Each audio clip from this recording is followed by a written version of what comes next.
This is Three Dog. How can I help?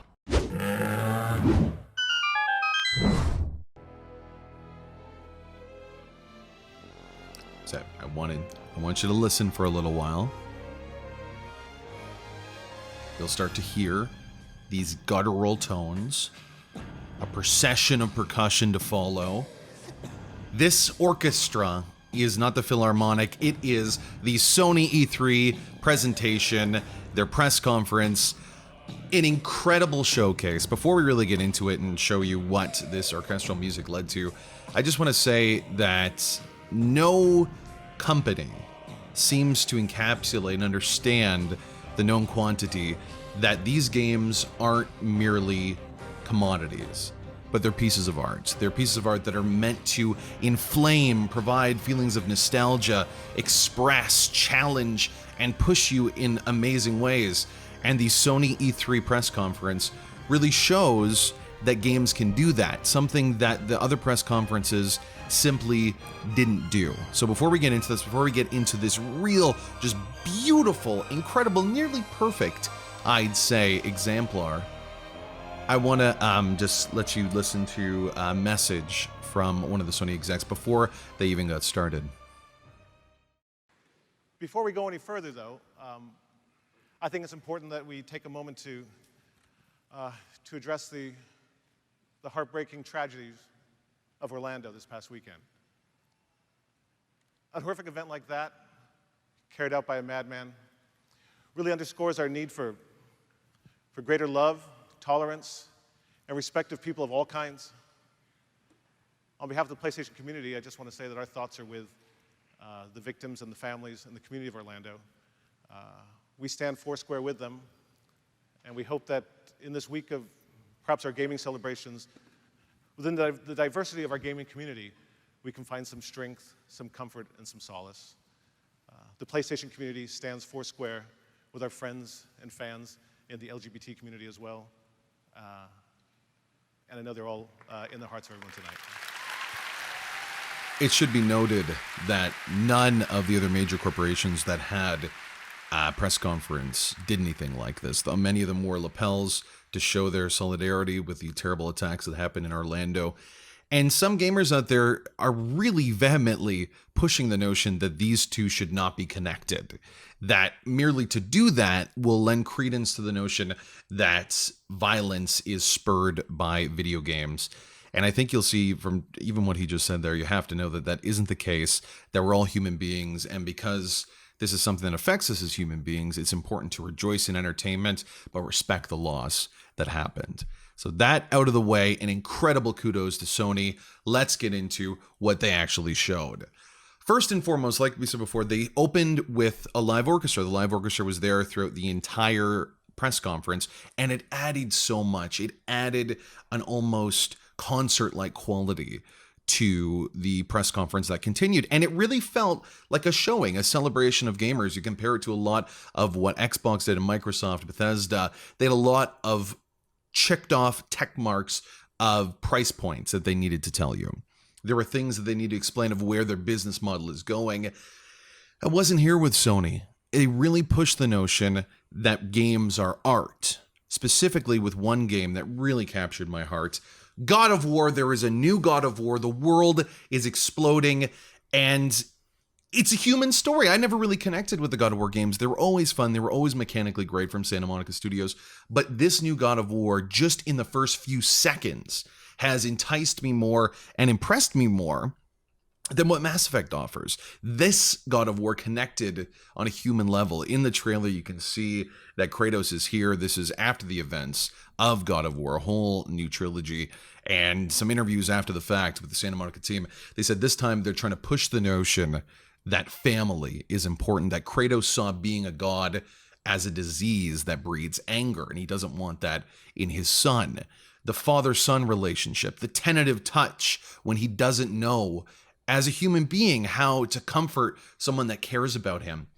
absolutely beautiful, touching, and human. And this is a hack and slash game that usually has orgies. You know, I love to see where this studio has come, where this game franchise has come. And beyond all that, it still looks really fun. So I would understand if they went for a lot of these high-minded principles and didn't provide a fun experience, but it looks absolutely kick-ass. My mind is blown. I cannot believe how great it is. Now, we continue from that in no particular order to, I think, just the amazing lineup. They showed Last Guardian, and I know for a lot of people that is a huge deal. The biggest of the biggest. For me, you know, Team Ico is great, but it kind of looks like this half dogfish that's yelping that needs your help to solve these unfortunately simplified puzzles. I loved, of course, The Last Guardian and everything associated with that, but I don't think it's going to be for me, and I don't think it's going to be for a lot of people out there. If you have that nostalgia, if Shadow of the Colossus really burns in your heart, then of course this is big for you. But yeah, a lot of people excited. Not really my cup of tea. What was my cup of tea, though? The VR push, and I harken back to what I said earlier, that Sony seems to understand that them as a company can still introduce new innovative ideas, but don't seem as if they're reading off of a press release trying to impress investors. They showed their PlayStation VR, which is coming out October 13th. This year, we're going to get it. Xbox doesn't have that yet. They're making new consoles so they can have it. And we got to see some of the actual games that are going to be in it. The top two that really shine for me is, of course, Batman VR. We just saw a very short trailer, but Joker is speaking. You're going to play as Batman. It's going to be an incredible experience. And the X-Wing VR, that again, just a small little tease where you can be in the Star Wars universe in virtual reality, what we've all wanted, to put down the visor as Luke did and shoot. But having spent some time with the PlayStation VR in the past, they still have that issue of pixelization that I'm pretty concerned about for these sort of titles. For a lot of the tech demo games, it works. You know, it's fun, it works. On-the-rail shooters work really well. But for something as big and vast as the Batmans, the Final Fantasies, and of course, being in an X-Wing, I'm really concerned that the tech and the graphical power won't be there yet. You know, Xbox needed to create new consoles to do it. I hope it'll work out. It still should be a lot of fun. And even if it isn't, Sony is at least presenting it in a big way that really worked for us. Now, continuing with this notion of games as art, as games of expression and ways to reach your past, Crash Bandicoot Remastered, we're getting the first, the second, and Warped, as well as him being involved in the economic push that is Skylanders. Huge news. People knew this would happen for a little while, but it's very, very exciting because not only we're going back to a time when games, at least for me, were still games and not really comparable pieces of media that can give insight into worlds, but it also just, maybe it'll just be a fun arcadey experience that takes us back. You know, I can't wait for it. And I know there are millions of people out there that can't either. I didn't expect them to make a whole new Crash game, just remastered. Still fun, still easy. Cannot wait for it. Let's continue now on that line of artistic expression. Quantum Dreams, David Cage, the man that made Heavy Rain, Fahrenheit 9, I think it is. I can't remember exactly what the title was called. I have the internet. You think I would do that beforehand. Detroit Become Human. We got to see this extended trailer where an android is making a series of choices that can either end in despair and death for another android and the child he's holding hostage, or deal with it systematically and then he eventually dies. This is a choice-driven, almost Telltale-style game before Telltale started doing these things.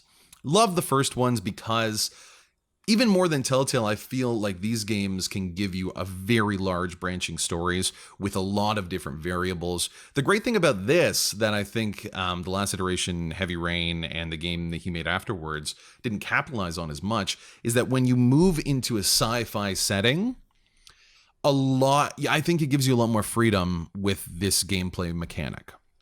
I think it gives you an opportunity to really push the choices in interesting ways, and just knowing what David Cage likes to do in his storytelling, he likes to include a bit of the supernatural, the strange, and he'll get a chance to do that. These games are a lot of fun. They're a little bit niche, But it looks beautiful. I'm sure it's going to play well. I hope that these choices aren't impotent ones, where you really feel like you're making different choices in the story. What I disliked about Heavy Rain was the idea that no matter what choice you made, you still had the same killer. So it kind of pushed away the idea of replayability.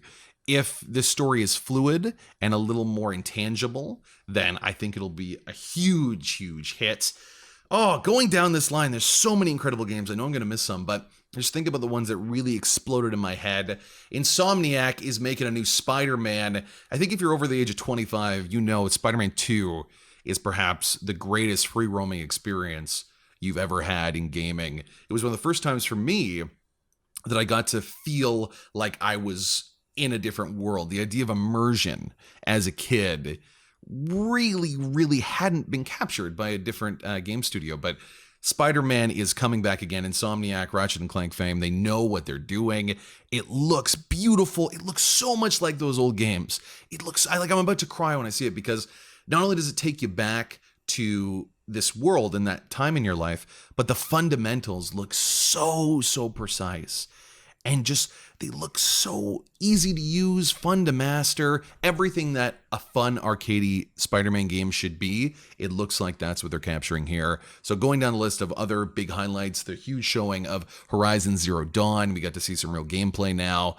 Fun, easy to play, interesting premise, taking almost the Far Cry Primal idea and mixing it with a lot of the new styled tech shooters. You're playing as a woman, you're going to have different dialogue options. There's something there that I think is a little bit special. You can tell by how they're presenting it even, that they have something to say in this game, and I really can't wait. I think what they're relying on right now, though, is more the animation, specifically with the creatures that are these multi-layered technological beasts that disintegrate in different ways that you can ride on. I think they're using that a lot right now to kind of key us in.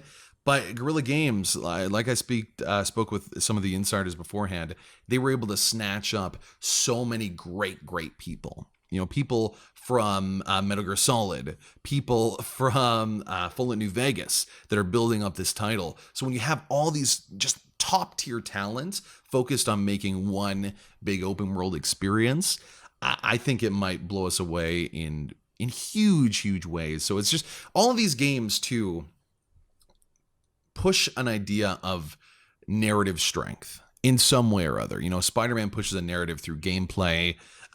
David Cage's Dreams, you know, Detroit Become Human, pushes it specifically through one mechanic, that choice mechanic.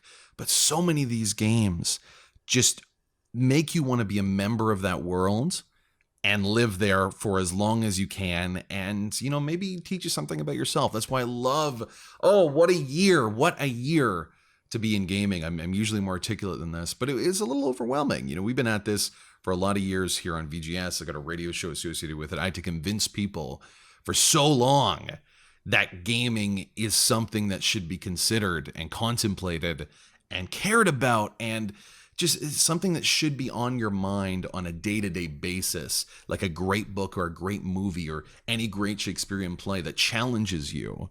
And I'm opining a bit here, so feel free to fast forward until we talk about Kojima's insanity. But it's great. It's a revelation to see that Sony. I could show this Sony press conference to friends and family, coworkers, and they'll kind of get it why I've devoted so much of my time and energy to this. So absolutely incredible. I teased it.